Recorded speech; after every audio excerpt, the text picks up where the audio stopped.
This is the theBreaker.news podcast for the week of April 6th, 2025.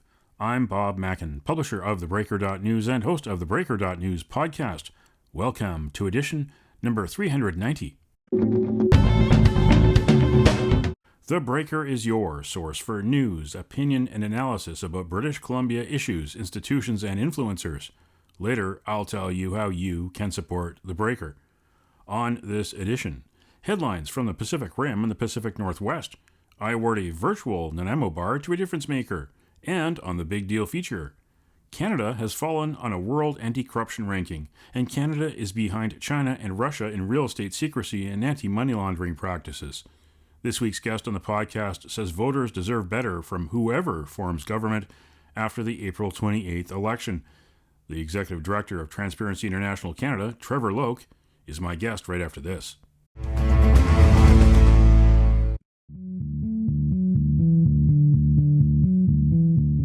This is the Big Deal feature on the theBreaker.news podcast. My guest this week on the theBreaker.news podcast is Trevor Loke, the Executive Director of Transparency International Canada. It's part of a worldwide anti-corruption organization, non-governmental organization.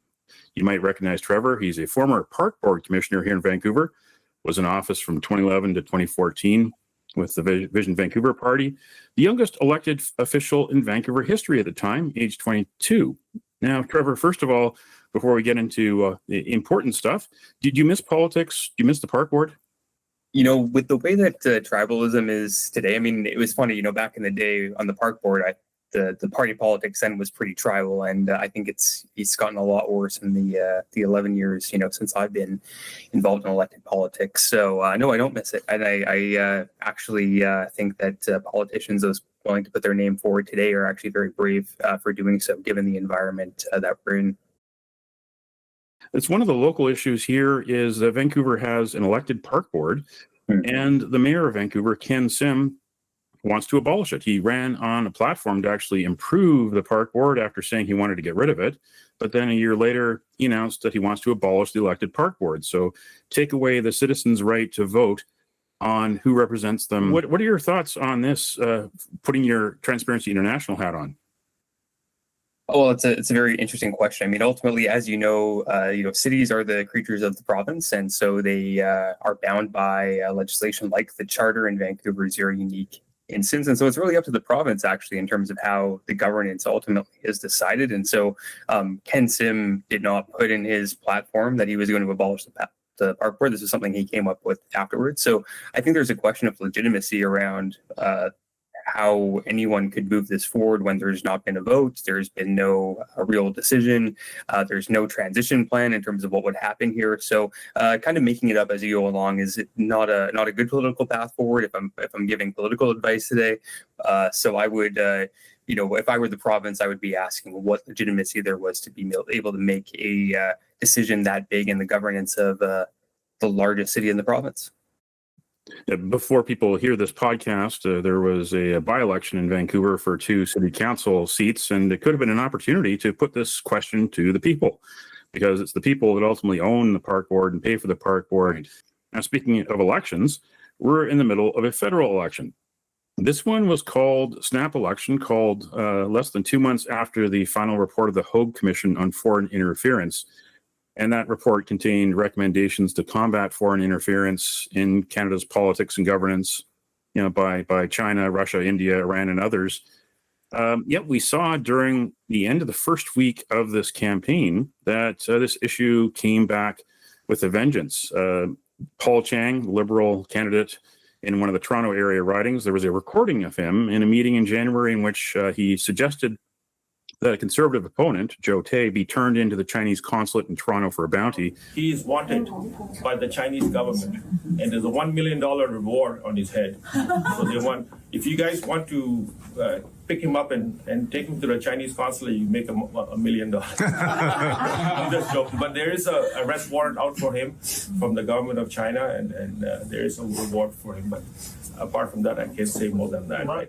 Joe Tay has been outspoken as a Hong Kong Canadian in favor of the Hong Kong democracy movement. Do you think that this election should have waited until October under the fixed election date law so that foreign interference could have been tackled by the new Prime Minister, Mark Carney. Let's go back to 1997 when Hong Kong was transferred back to China, and there was an agreement explicitly in place for the conditions of that transfer that the British abided by and that China also needs to abide by under international law. It has violated that agreement by persecuting the people of Hong Kong and putting in place a puppet regime that is now coming into the sovereign territory of Canada to intimidate people running for election in our country. Let's think about the seriousness of this. Paul Chang was standing behind an emblem of the Parliament of Canada while he was suggesting that there was an active bounty by a hostile foreign regime on his political opponent. This is a nonpartisan issue. You know, Bob, that politically I come from the left of the spectrum. I have never been accused publicly of being a conservative. And so my speaking out on this and others speaking out on this, Hong Kong Watch and other brave civil society organizations, there should have been action immediately. And I thought it was deeply troubling that it took as long as it did for the right thing to be done. Do you think that Mark Carney failed the test? That he should have made the decision instead of waiting for Paul Chang to basically make a decision and make an announcement just a few minutes before the clock struck 12 and it became April Fool's Day?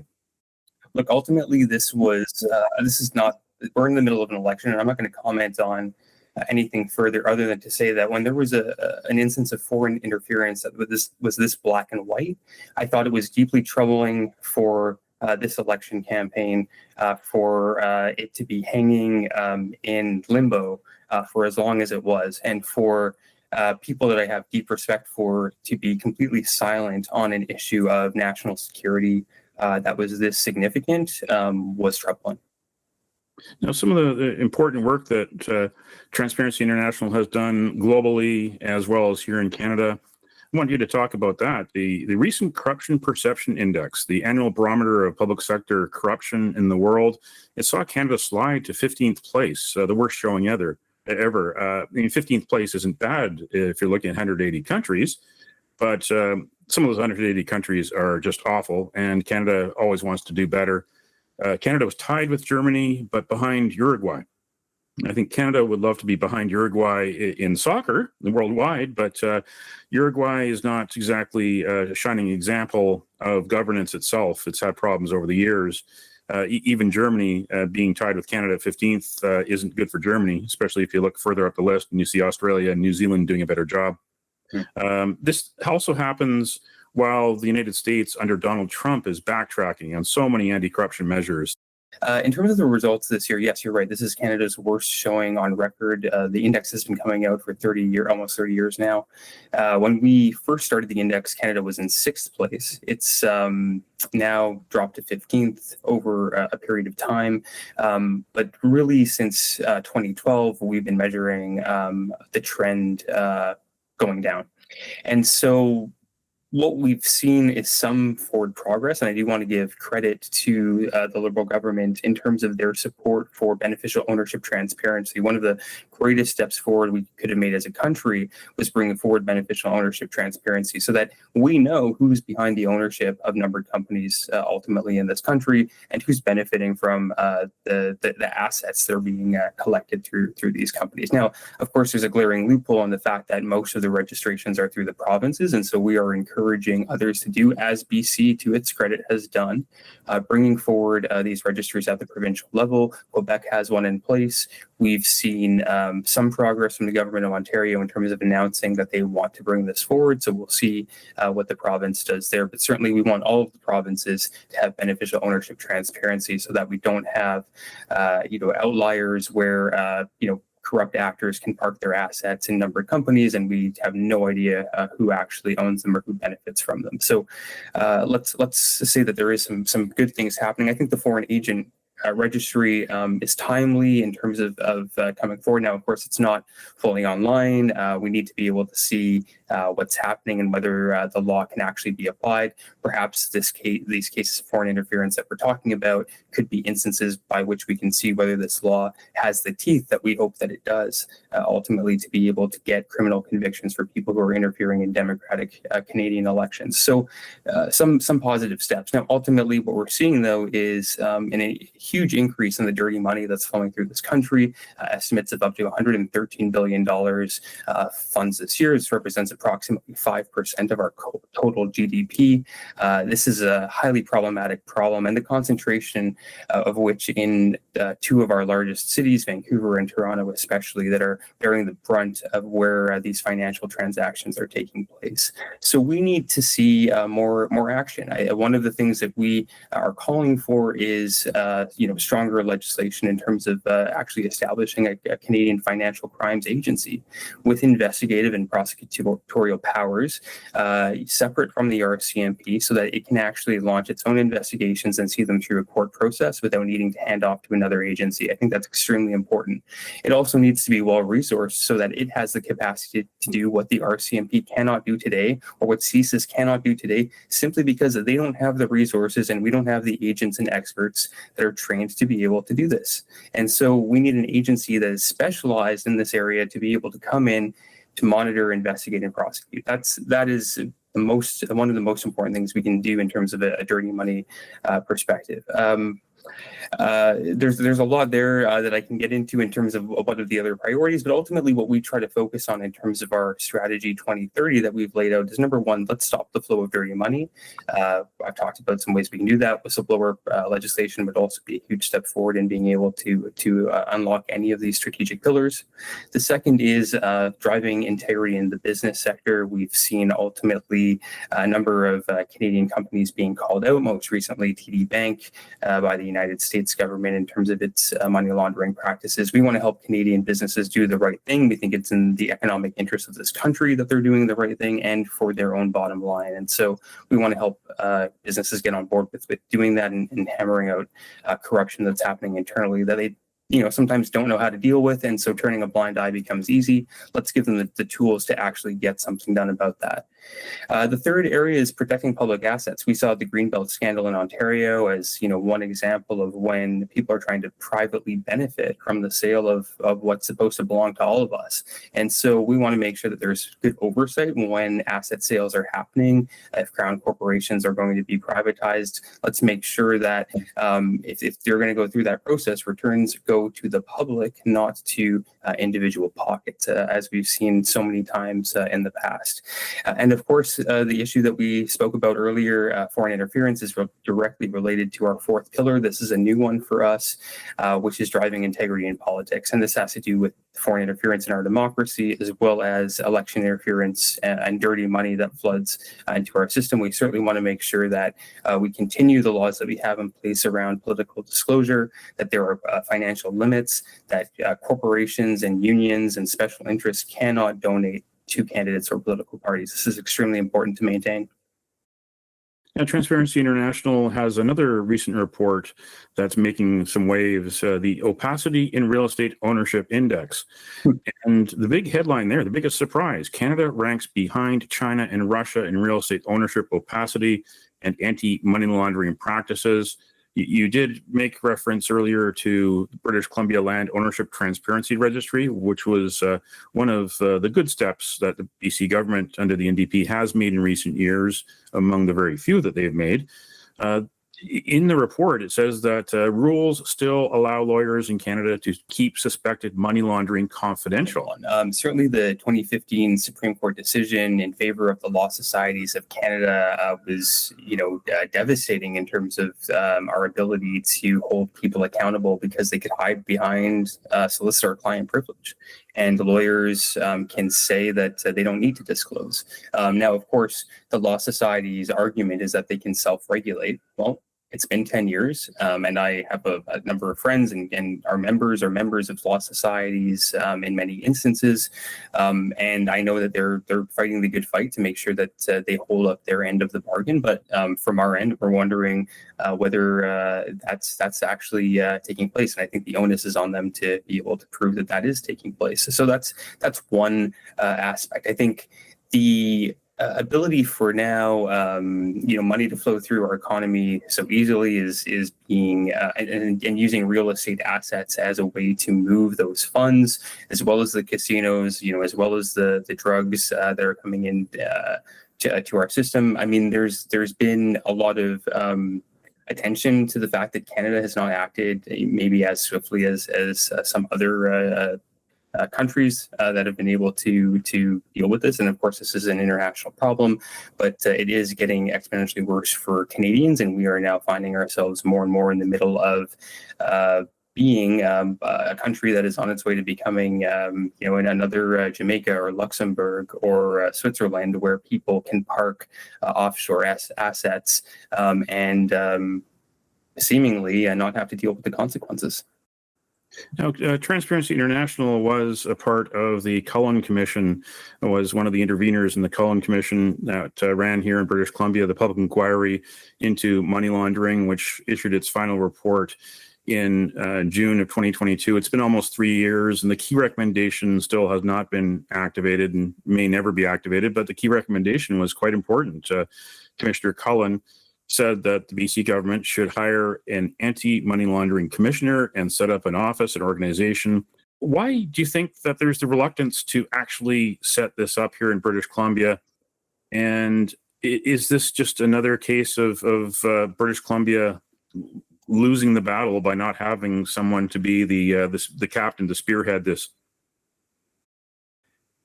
I can't speculate as to why it's taking as long as it has. We're now going to be coming up on the 3rd anniversary of the report of the Cullen Commission. We know what the right thing to do is because it's written out in the text of the report. And something like half of the recommendations have seen implementation. There is forward progress on a number of others, but this one in particular, we have still not seen its fulfillment of. I've been in touch with the Money Laundering Secretariat of the province that is coordinating its response to the Cullen Commission report. I know that it has been working on things like the land registry and bringing on beneficial ownership transparency for other companies. I want to give them the benefit of the doubt that there is forward progress being made. I certainly know that they have brought those registries online, for instance, and that's something that we want to give them credit for. But at the same time, yes, it's taking way too long to get the other recommendations done. I can't understand why it would take more than 3 years and why the government, more importantly, just doesn't seem to want to talk about these issues anymore. Ultimately, David Eby committed to fulfilling these things. He promised that this was going to take place, that he was taking this seriously. And of course, the BC NDP in 2017 ran on the idea that the previous BC Liberal government was allowing money laundering to happen seemingly without consequence in the province of British Columbia. Well, that continues today. And so I wonder how long this can take place. We certainly want them to act in the best interest of the province, but this issue will catch up because it seems to be getting worse at a time when we need to be solving this, and people are being priced out of our own market, and we're starting to ask questions as to why. And finally, next year, the FIFA World Cup is coming to Canada. Toronto and Vancouver are 2 of the 16 host cities. Most of the matches and most of the host cities are in the United States. And now Canadians love soccer, but not so much FIFA, which has been known for corruption. We've got some attempts at transparency in Toronto. They did release their contracts with FIFA under Freedom of Information to the Canadian Taxpayers Federation earlier than Vancouver, which has released some of those documents to me. I'm still trying to get more out of them and unseal some of those documents or uncensor some of those documents through the FOI adjudication process. We also have a different situation. Toronto has a subcommittee that meets in public, that receives reports in public, that makes its recommendations to the wider Toronto City Council. Here in Vancouver, nothing like that happens. Well, the current administration of Vancouver City Hall has been fighting with its own integrity commissioner. It seems to be not wanting to be held accountable for things that previous governments have not had as significant an issue disclosing. And I think that's on them to explain why they don't want to disclose this information. I can't speculate as to why that is. I think you're absolutely right. Toronto has seemingly not had as big of an issue with this, and so their excuse that this is something that FIFA doesn't want seems to not be followed by other municipalities who are complying with the requests. Trevor Loke, the Executive Director for Transparency International Canada. Trevor, where can listeners find out more information about the work that the organization does? You can visit transparencycanada.ca to learn out more about what we're working on. We put out reports and news and information. We like to call balls and strikes as much as we can to be able to help further truth and trust within government and society at a time when we are seemingly becoming more and more tribal. We think it's really, really important to get back to remembering what makes a strong democracy, which is trust in each other, trust in our institutions, and being able to know what's going on is ultimately the way that we can best build that. So if people are interested in that message and interested in getting involved, I would encourage them to visit our website. And if interested, anyone can become a member of our organization. And again, that's at transparencycanada.ca. Thank you.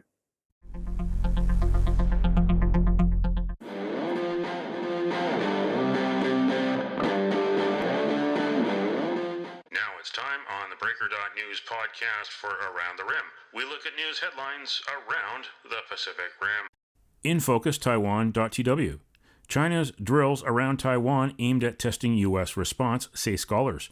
The People's Liberation Army Eastern Theater Command launched a new round of exercises using the Army, Navy, Air, and Rocket forces to close in on Taiwan in multiple directions. Chia Chung, a research fellow at the Association of Strategic Foresight, said Beijing may be using President Li's remarks as a pretext to raise tensions across the strait ahead of a potential Xi-Trump summit in a bid to gain leverage or create opportunities for negotiation with the Trump administration. In ABC News Australia, Prime Minister Albanese signals further examination of China's controversial hold on Darwin Port. ABC has been told American officials are increasingly concerned by the agreement signed with Beijing-controlled Landbridge Group in 2015. Landbridge insists the port is a long-term investment that has reported record operational performance. Industry figures believe Landbridge's recently uncovered financial losses could spark a fresh review of the company's 99-year lease. In Hong Kong Free Press, Chinese political artist Bado Chow sneaks message onto Mongkok billboards for Hong Kong's Art Week. The Australia-based artist is seen silently mouthing a quote from Chairman Mao Zedong. That quote is, "You must take part in revolution," from a 1937 essay by Mao. That's Around the Rim on this edition of the Breaker.news podcast. Now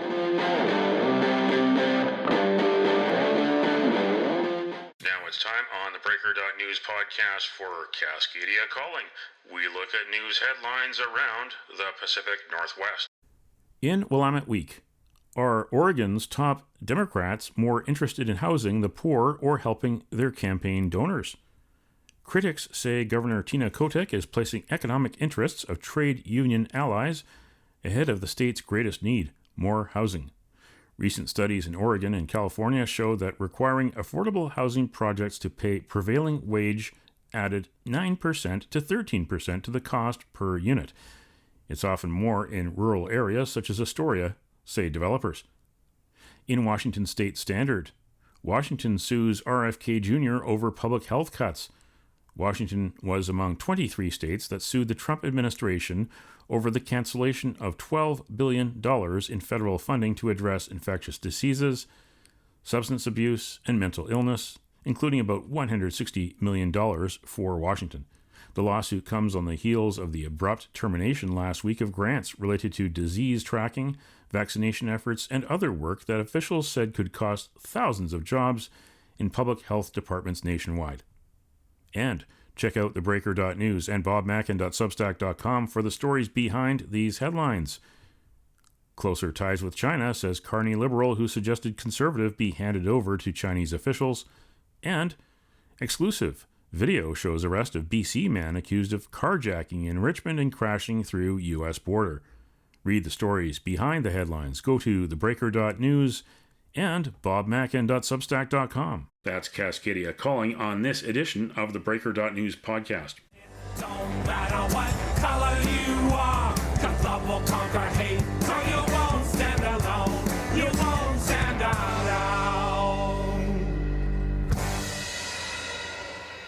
The virtual Nanaimo Bar, brought to you by Spruce Hill Contracting. Every week we end the Breaker.news podcast on a tasty note by awarding the goodness of a virtual Nanaimo bar to people making a difference. A virtual version of the province's favorite dessert bar goes this week to Michael J. Fox. The Burnaby-raised movie star founded the Michael J. Fox Foundation 25 years ago to help fund research for a cure to Parkinson's disease. April is Parkinson's Awareness Month across British Columbia. For more information, go to michaeljfox.org. And you can nominate someone for a virtual Nanaimo bar. Send me an email to bob@theBreaker.news.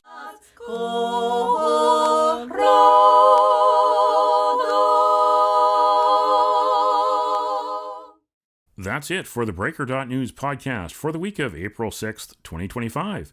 I'm Bob Mackin. Thanks for joining me. Did you know that on the 6th of April in 1886, the city of Vancouver was incorporated? Happy 139th birthday, Vancouver. Now you know. Send me your feedback, send me your story ideas to bob@theBreaker.news. Bookmark theBreaker.news. You can also find us at theBreaker.ca. And introducing bobmackin.substack.com. Visit me there too. Sign up for the free email newsletter and get updates to your inbox, or follow The Breaker News for news as it happens on X, formerly Twitter. And you can support The Breaker for as little as $7 a month. For more information, go to bobmackin.substack.com. Until next week.